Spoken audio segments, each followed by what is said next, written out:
السلام عليكم ورحمة الله وبركاته، عاملين ايه؟ اتمنى تكونوا بخير. معاكم اسلام زايد، والنهارده هكون معانا تجربة جميلة عملناها في مدينة اسكندرية.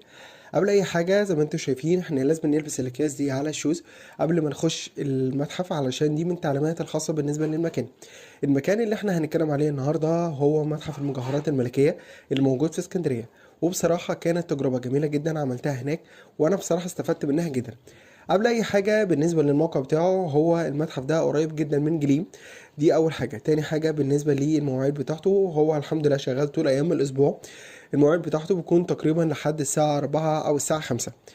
المتحف بصراحة كانت التجربة بتاعته ممتازة من حيث المعلومات اللي احنا هنشوفها والمقتنيات الموجودة هناك. انا مش عايز احرق لكم الفيديو، وانتوا لما هتشوفوا الحاجات دي هتصدقوا كلامي.